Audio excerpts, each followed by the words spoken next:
PM Modi का आज मथुरा दौरा, ब्रजवासियों को मिलेगी बड़ी सौगात। पीएम के साथ सीएम योगी और राज्यपाल आनंदीबेन पटेल रहेंगी मौजूद।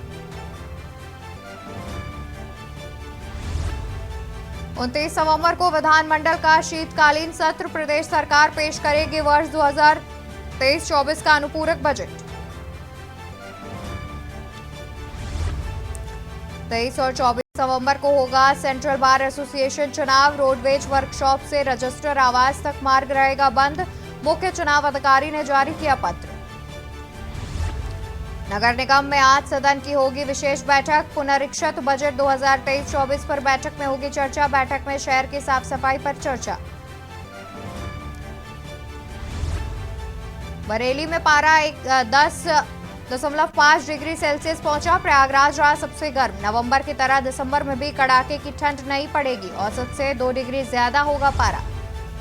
राजधानी लखनऊ में लगातार जारी है डेंगू का कहर, पिछले 24 घंटे में डेंगू के 28 मरीज मिले। डेंगू के मरीजों में मिला D2 स्ट्रेन। आप देख रहे हैं के न्यूज़, खबरों का सारथी। नमस्कार, मैं हूं आपके साथ अवंतिका अवस्थी। बात करेंगे उत्तर प्रदेश खबरों पर। खबर आपको हम रामनगरी अयोध्या से बता देते हैं, जहां पर राम मंदिर में कल कलशाभिषेक अनुष्ठान। 22 जनवरी के बाद भी 48 दिवसीय कलशाभिषेक। रामलला के कलशाभिषेक में शामिल होने के लिए लॉन्च किया जाएगा ऐप। 48 दिवसीय कलशाभिषेक के लिए 1 दिसंबर को लॉन्च किया जाएगा ऐप। पेजावर पीठाधीश्वर ट्रस्ट सदस्य स्वामी विश्व प्रसन्न तीर्थ महाराज का बयान। 1 किलो चांदी से बने कलश से भगवान का अभिषेक किया जाएगा। सामाजिक क्षेत्र में सेवा करने वालों को मिलेगा कलश। 40 दिनों तक हवन यज्ञ और कलश अभिषेक का होगा आयोजन। अनुष्ठान के अंतिम 5 दिनों में किया जाएगा सहस्त्र कलशाभिषेक। सामाजिक क्षेत्र में सेवा करने वालों को मिलेगा मौका। 40 दिनों तक हवन यज्ञ और कलशाभिषेक का किया जाएगा आयोजन। अनुष्ठान के अंतिम 5 दिन में होगा सहस्त्र कलशाभिषेक। खबर रामनगरी अयोध्या से, जहां राम मंदिर में कलशाभिषेक अनुष्ठान का किया जाएगा आयोजन। 22 जनवरी के बाद भी 48 दिवसीय कलशाभिषेक अनुष्ठान। ऐसी खबर पर तमाम जानकारी के लिए अयोध्या से हमारे साथ संवाददाता आरपी सिंह जुड़े हुए हैं। आरपी, देखा जाए तो 48 दिवसीय कलशाभिषेक का कार्यक्रम की बात सामने आ रही है, इसके अलावा क्या कुछ जानकारी है? राम मंदिर की प्राण प्रतिष्ठा जैसे जैसे नजदीक आती जा रही तैसे तैसे यहाँ पे लोगों का उत्साह, लोगों का हर चीज बढ़ता जा रहा है। कलश जो कलश जो होगी वो 40 दिन तक वैदिक मंत्रों द्वारा उसका जो है उसको शुद्ध किया जाएगा, मतलब पूजन किया जाएगा और तब उसका कला अभिषेक किया जाएगा। और ये 1 किलो के चांदी का वो कलश होगा जिससे जो है श्री राम जी का अभिषेक किया जाएगा। उसी से पूरा तब जाके प्राण प्रतिष्ठा होगी। कहीं ना कहीं ये ऐतिहासिक पल है। पूरी अयोध्या जो है आप कैमरे में देख पा रहे हैं, राममय है। पूरी अयोध्या जो है पूरी अलग अलग तरीके से नजर आ रही है। और यहाँ का ट्रस्ट जो है पूरी तरीके से उसकी तैयारी में जुटा हुआ है, साधु संतों से बैठक कर रहा है। अभी बात कराते हैं महाराज जी है, इनको भी आमंत्रण किया है। गुरु जी ये बताइए, जो कलश यात्रा जो कलश आपकी जो है 1 किलो कलश जो है 40 दिन तक चलेगा, बनाएगा, क्या कहेंगे वो तो कैमरे में गुरु जी सामने उसके बारे में कुछ बताए हैं ये नहीं, हम क्या बोल देंगे जी। तो कहीं ना कहीं जो कलश पूजन का जो कार्यक्रम चलेगा वो बहुत एहतियात चलेगा, हर चीज जी जी बिल्कुल। देखा जाए तो 48 दिन के लिए कलशाभिषेक का आयोजन किया जाएगा। वहीं ये भी बात सामने आ रही है कि करीब 40 दिन तक यज्ञ और हवन का भी आयोजन किया जाएगा।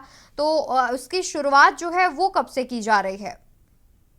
40 दिन का जो है हवन पूजन जो कराएगा उसकी व्यवस्था जो है पहले से ट्रस्ट ने कर रखी है, आमंत्रण पर दे दिया है। और राम मंदिर के बगल में ही उसका कलश पूजन का कार्यक्रम चलेगा।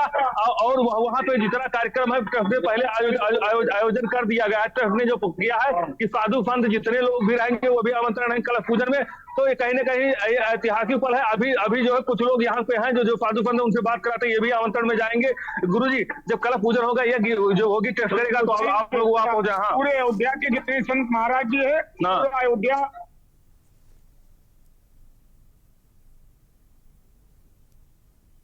भी किया है कि क्या व्यवस्था किया कि पूरे अयोध्या में जितना मठ मंदिर है सभी में पूजा पाठ शुरू रहेगा। भगवान राम की कृपा से अयोध्या में जो आए हुए राम भक्त लोग परिक्रमा कर रहे हैं, उत्सव बहुत ज्यादा उत्सव बढ़ गया है कलश के पूजन की वजह से। राम मंदिर का बड़ा परिचय होगी, आपका कैसा फल रहेगा? वो नंबर एक का रहेगा। नंबर ये देख के ही आप जान सकते हैं, ऐसा पल कहीं देखने को मिलेगा। जी जी अवंतिका जी, बिल्कुल आगे देखा जाए तो तमाम लोगों में उत्साह भी देखा जा रहा है। जी, और बताना चाहेंगे कि कहीं ना कहीं जो तैयारी पूरी कर ली है, कोई कसर छोड़ना नहीं चाहती है और पूरी अयोध्या राममय हो चुकी है। आप तो देख पा रहे कैमरे में।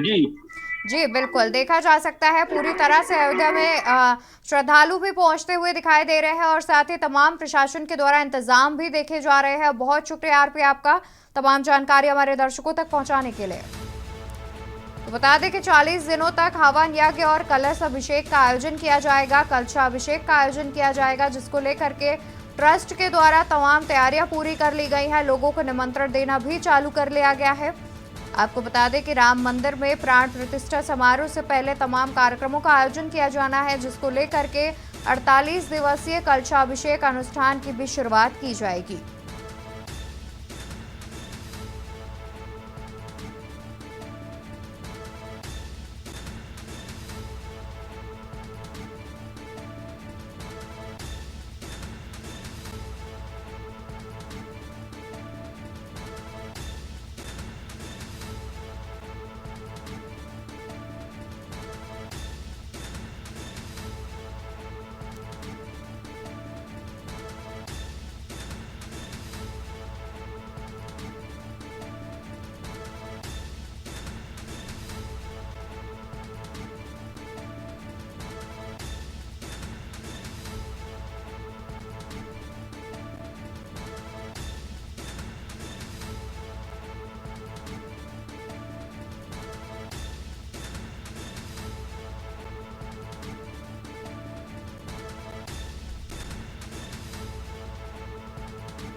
वहीं खबर हम आपको प्रयागराज से बता दें, जहां पर माफिया अतीक अहमद से जुड़ी बड़ी खबर सामने आ रही है। अतीक का चचेरा भाई असलम उर्फ मंत्री हुआ गिरफ्तार। अतीक का चचेरा भाई असलम उर्फ मंत्री हुआ गिरफ्तार।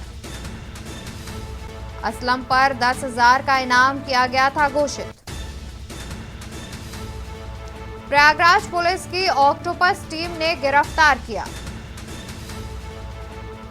असलम पर पूर्व में रंगदारी सहित कई मुकदमे हैं दर्ज। अतीक की प्रॉपर्टी से जुड़े कामकाज देखता था असलम। प्रयागराज पुलिस काफी दिनों से कर रही थी असलम की तलाश। पुलिस कमिश्नर रमित शर्मा के निर्देशन में चलाया गया अभियान। खबर प्रयागराज से, जहां माफिया अतीक अहमद से जुड़ी बड़ी खबर सामने आ रही है। माफिया अतीक अहमद से जुड़ी खबर आपको बता दें, जहां पर अतीक का चचेरा भाई असलम उर्फ मंत्री हुआ गिरफ्तार। असलम पर 10,000 का इनाम किया गया था घोषित। प्रयागराज पुलिस की ऑक्टोपस टीम ने असलम को किया गिरफ्तार। असलम पर पूर्व में भी रंगदारी सहित कई मुकदमे हैं दर्ज। अतीक की प्रॉपर्टी से जुड़े कामकाज देखता था असलम। प्रयागराज पुलिस काफी दिनों से कर रही थी असलम की तलाश। पुलिस कमिश्नर रमित शर्मा के निर्देशन में चलाया गया आरोपी को पकड़ने का अभियान। तो इसी खबर पर तमाम जानकारी के लिए प्रयागराज से हमारे संवाददाता विनय मिश्रा हमारे साथ जुड़े हुए हैं। विनय, देखा जाए तो अतीक के चचेरे भाई को पुलिस के द्वारा गिरफ्तार कर लिया गया है और जिस पर करीब 10,000 का इनाम भी घोषित किया गया था, क्या कुछ जानकारी है? जी हम आपको बता दें कि जो है ये पुलिस मुठभेड़ में जो है इसकी गिरफ्तारी हुई है। इसको जो है कई दिनों से पुलिस को तलाश भी थी और 10,000 की इनामिया भी बताया जा रहा है, जिसको पुलिस ने जो है कल गिरफ्तार किया है। जी बिल्कुल, देखा जाए तो लगातार ये भी खबर सामने आ रही है कि काफी दिनों से फरार चल रहा था असलम, जिसकी पुलिस के द्वारा तलाश भी की जा रही थी और अतीक का करीबी भी बताया जा रहा है। तो इसको लेकर के क्या कुछ जानकारी है आपके पास? जी बिल्कुल, हम आपको बता दें कि यह जो है अतीक का एक करीबी बताया जा रहा है और जो है पुलिस कमिश्नर जो है रमेश शर्मा की ये जो है सघन जो है उनकी कार्रवाई में ये टीमों ने जो है कार्रवाई करते हुए इसको जो है पकड़ा गया है। जी और जिस तरीके से असलम को गिरफ्तार किया गया है तो जाहिर तौर पर पुलिस मामले की पूछताछ भी करेगी। तो असलम से क्या कुछ जो बड़े राज हैं क्या वो खुलते नजर आ सकते हैं? जी बिल्कुल, जो ये अतीक से जुड़ा हुआ है उसका चचेरा भाई है ये बताया जा रहा है और ये बिल्कुल अभी जो राज अभी और कुछ दबे हुए हैं, पुलिस इसको उगलवाने की जरूर कोशिश करेगी और पुलिस इसको जो है पहले कोर्ट से रिमांड करके और जरूर इसके कुछ न कुछ जो जरूरी चीजें हैं वो सामने आएंगी। जी बिल्कुल, शुक्रिया विनय आपका तमाम जानकारी हमारे तक साझा करने के लिए। तो बता दें कि अतीक के चचेरे भाई को पुलिस ने गिरफ्तार किया है जो कि काफी टाइम से फरार चल रहा था। वहीं आरोपी असलम पर इनाम भी रखा गया था।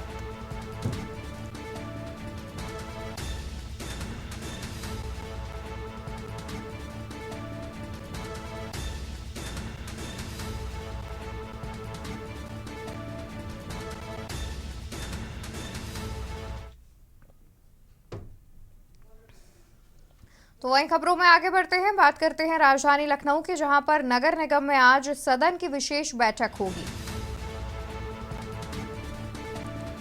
पुनरीक्षित बजट 2023-24 पर बैठक में की जाएगी चर्चा।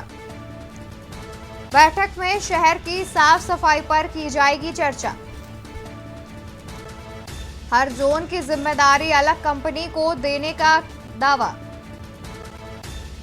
पुनरीक्षित बजट 2023-24 पर बैठक में की जाएगी चर्चा। बैठक में शहर की साफ सफाई पर भी की जाएगी चर्चा। हर जोन की जिम्मेदारी अलग कंपनी को देने का किया था दावा। कई बार टेंडर निकाला गया लेकिन नहीं आई कोई बड़ी कंपनी। खबर राजधानी लखनऊ से, जहां पर नगर निगम में आज सदन की विशेष बैठक का आयोजन किया जाएगा। पुनरीक्षित बजट 2023-24 पर बैठक में की जाएगी चर्चा। बैठक में शहर की साफ सफाई पर की जाएगी चर्चा।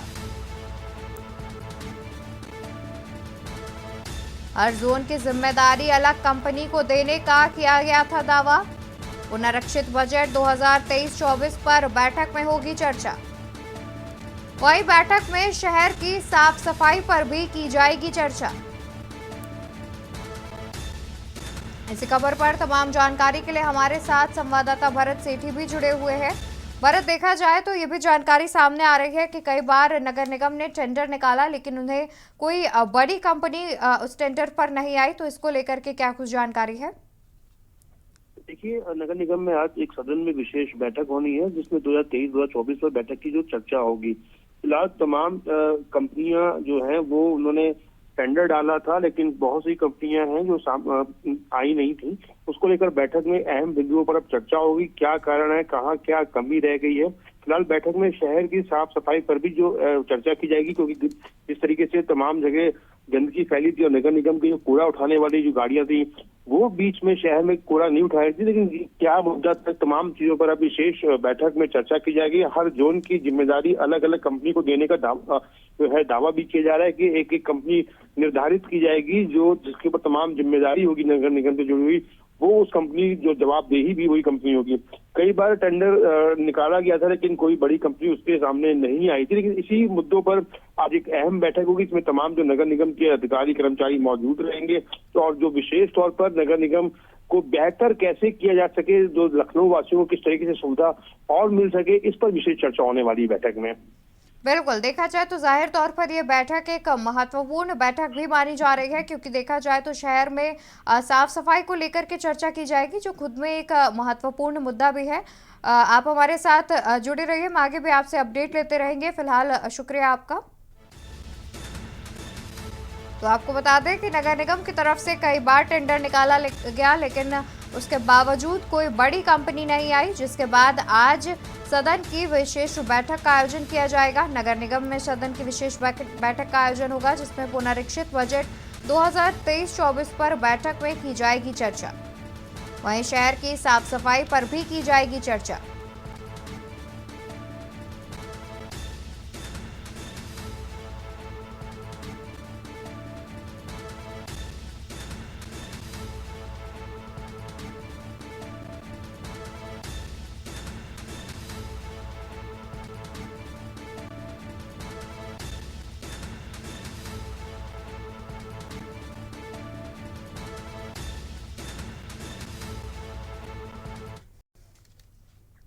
खबर राजधानी लखनऊ से आपको बता दें, जहां पर जल शक्ति मंत्री स्वतंत्र देव सिंह का हाथरस दौरा। जल शक्ति मंत्री स्वतंत्र देव सिंह आज अपने हाथरस दौरे पर है, जहां पर स्वतंत्र देव सिंह का हाथरस में आज आगमन होगा। 133वें वार्षिक कंस वध श्री कृष्ण रामलीला मैदान में आयोजित कार्यक्रम में जाएंगे जल शक्ति मंत्री। स्वतंत्र देव सिंह का हाथरस में होगा आज आगमन।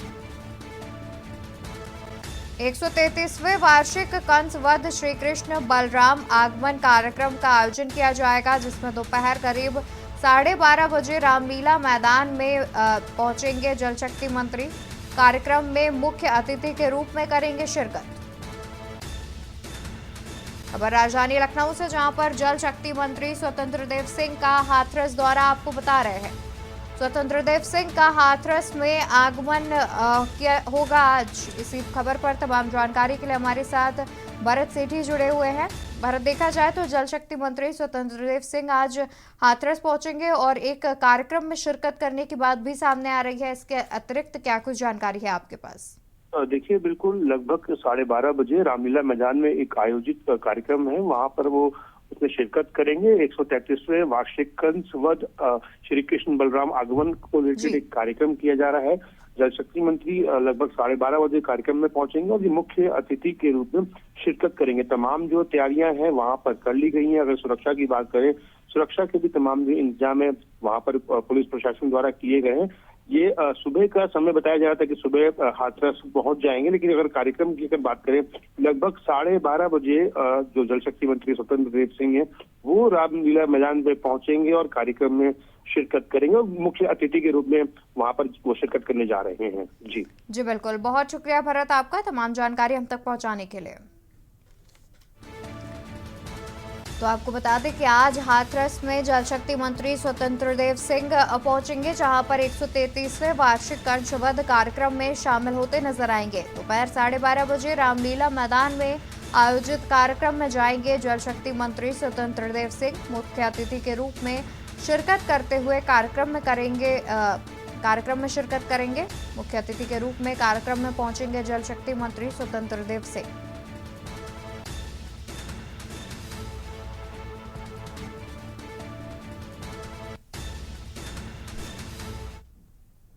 वही खबर रायबरेली से आपको बता दें, जहां पर के न्यूज की खबर का हुआ बड़ा असर। पीआरडी जवान को सिपाहियों द्वारा पीटने का मामला था, जहां पीआरडी जवान को पीटने वाले सिपाहियों पर मुकदमा दर्ज कर लिया गया है। सिपाही वासुदेव और हिमांशु पर गंभीर धाराओं में मुकदमा दर्ज किया गया है। प्रभारी मंत्री प्रतिभा शुक्ला के हस्तक्षेप के बाद दर्ज किया गया केस। पीड़ित पीआरडी जवान का करवाया गया मेडिकल।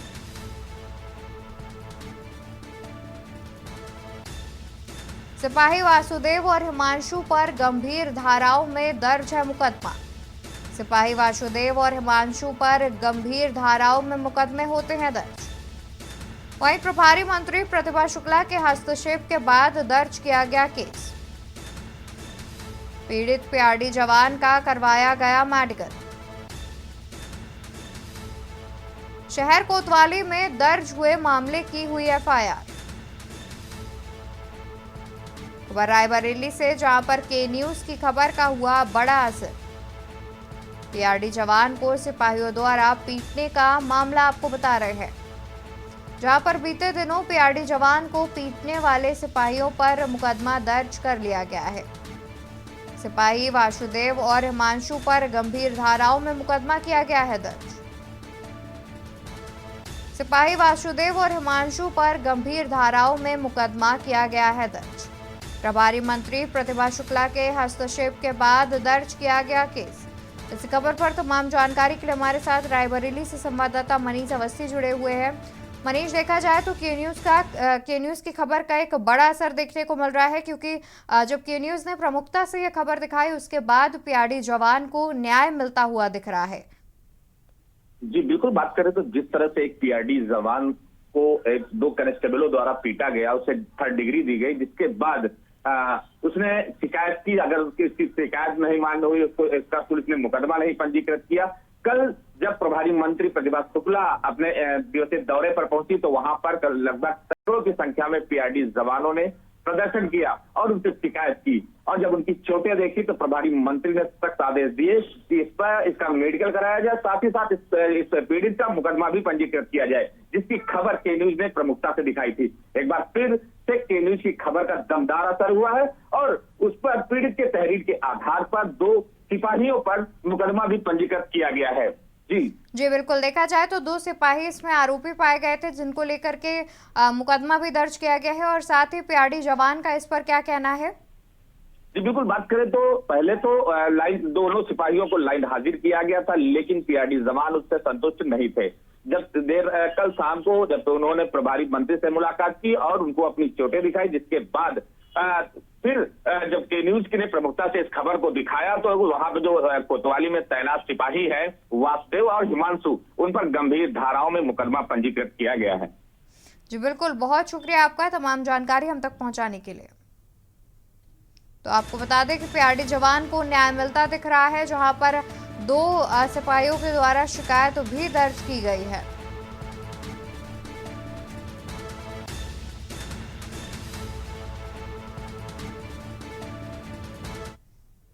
खबर राजधानी लखनऊ से आपको बता दें, जहां पर आतंकियों को ले जाकर एटीएस ने मारे छापे।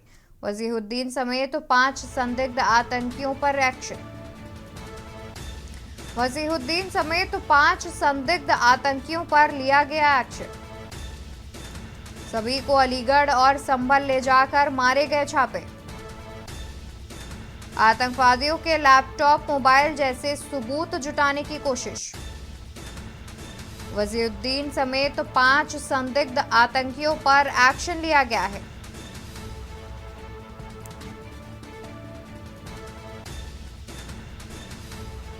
तो आतंकियों के लैपटॉप, मोबाइल जैसे सबूत जुटाने की कोशिश में जुटी हुई है पुलिस। 5 आतंकियों के करीबियों से भी पूछताछ लगातार की जा रही है। अब राजधानी लखनऊ से, जहां पर आतंकियों को ले जाकर एटीएस ने मारे छापे। वजीहुद्दीन समेत 5 संदिग्ध आतंकियों पर पुलिस का दिखा एक्शन। सभी को अलीगढ़ और संभल ले जाकर मारे गए छापे। आतंकियों के लैपटॉप, मोबाइल जैसे सबूत जुटाने की हो रही है कोशिश। वजीहुद्दीन समेत 5 आतंकियों पर एक्शन लिया गया है प्रशासन के द्वारा, जहां पर सभी को अलीगढ़ और संभल ले जाकर मारे गए हैं छापे। वहीं आतंकियों के पास से लैपटॉप, मोबाइल जैसे सबूत जुटाने की कोशिश में लगी हुई है पुलिस। 5 आतंकियों के करीबियों के बारे में भी पूछताछ लगातार की जा रही है।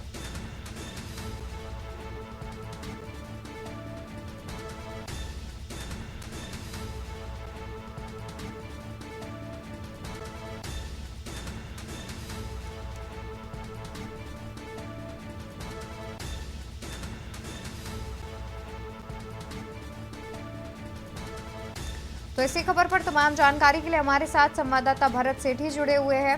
भरत, देखा जाए तो लगातार संदिग्ध लोगों पर प्रशासन के द्वारा एक्शन किया जाता है, इसी कड़ी में करीब 5 आतंकियों को और गिरफ्तार किया गया है। इसके अलावा क्या कुछ जानकारी देना चाहेंगे? देखिए, लगातार एटीएस के रडार पर है आतंकी सीमा पार से जो लोग जुड़े रहते हैं, जो खुफिया जानकारी देते रहते हैं, उस पर लगातार कार्रवाई करती हुई एटीएस नजर आ रही है। लखनऊ में वजीहुद्दीन समेत 5 आतंकवादी जो उस पर लखनऊ जो एटीएस मुख्यालय की तरफ से एक बड़ा एक्शन लिया गया है। सभी जो आतंकवादी जिनको गिरफ्तार किया गया था, उनकी निशानदेही पर उनको तमाम जगह एटीएस अपने साथ ले जा रही है। और जैसा कि अभी जो अपडेट मिले हैं, अलीगढ़ व संभल में जो इनके इनपुट के आधार पर, जो जैसा कि आतंकियों ने जानकारी दी थी, इसी तरह से एटीएस ने खंगाली थी जानकारी, उसके आधार पर आतंकियों को अलीगढ़ और संभल लेके गए थे। वहां पर तमाम जगह एटीएस से छापेमारी की थी। आतंकियों के लैपटॉप और मोबाइल जैसे तमाम जो सबूत है उसको जुटाने के लिए अब एटीएस लगातार प्रयास कर रही है, क्योंकि बाहर सीमा पार किन लोगों से संपर्क में थे, किस मोबाइल के जरिए संपर्क में थे, क्या किस लैपटॉप के जरिए, क्या उसमें तमाम जो चीजें हैं अब वो एटीएस खंगाल रही है। पांचों आतंकियों के करीबियों से भी अब लगातार जो है एटीएस है वो पूछताछ कर रही है कि कुछ महत्वपूर्ण इनपुट निकल गया, क्योंकि एक बहुत लंबा क्या इनका सर्किल होता है, किन किन लोगों से जुड़े हुए हैं, किन किन लोगों से ये लोग बात करते हैं, तमाम चीजें अब एटीएस खंगालने में लग गई है। फिलहाल सबसे बड़ी बात है कि जब लैपटॉप और मोबाइल फोन जब बरामद होगा, जिसकी तलाश लगातार एटीएस कर रही है, उसमें तमाम जो चीजें हैं वो निकल कर आएंगी कि किन किन लोगों के टच में थे, क्या क्या जानकारियां देश की ये लोग बाहर सीमा के पार भेज रहे थे। फिलहाल लगातार एटीएस प्रयास कर रही है इन सभी आतंकियों को साथ ले जाकर जो इनपुट मिला उसी के आधार पर अब एटीएस कार्रवाई कर रही है। बिल्कुल भरत, और देखा जाए साथ ही आपसे हम ये भी जानना चाहेंगे कि 5 आरोपियों के अलावा क्या अतिरिक्त और किसी की भी गिरफ्तारी की गई है एटीएस के द्वारा? देखिए, लगातार एटीएस कार्रवाई कर रही है। ये आतंकियों को लेकर लगातार एटीएस की कार्रवाई काफी समय से चल रही है। जैसे ही एटीएस को इनपुट मिलते हैं उसी के आधार पर एटीएस जो है वो गिरफ्तारी करती है। तो अभी लगातार इनपुट्स मिल रहे हैं, जो लोग पकड़े गए हैं उनसे भी पूछताछ में कई नाम जो है वो उजागर हुए हैं। उसके बाद लगातार जो गिरफ्तारी का दौर है एटीएस कर रही है। आगे और गिरफ्तारियां हो सकती हैं, इनसे खंगाला जा रहा है, इनका पूरा एटीएस इनसे पूरा ब्यौरा निकाले। तो ऐसा देखा जा सकता है कि आगे आने वाले समय में तमाम जो आतंकी हैं किसी बड़ी घटना को अंजाम ना दे, उससे पहले ही उनको गिरफ्तार कर लिया जाए। यही एटीएस एक प्रयास करने में जुटी हुई है। बिल्कुल, बहुत शुक्रिया आपका तमाम जानकारी हम तक पहुंचाने के लिए। तो आपको बता दें कि एटीएस लगातार संदिग्ध लोगों पर छापेमारी कर रही है और आतंकियों को पकड़ने की कोशिश लगातार जारी है। उत्तर प्रदेश खबरों में फिलहाल के लिए बस इतना ही। ऐसी तमाम जानकारी के लिए आप देखते रहिए के न्यूज इंडिया। आप देख रहे हैं के न्यूज, खबरों का सारथी।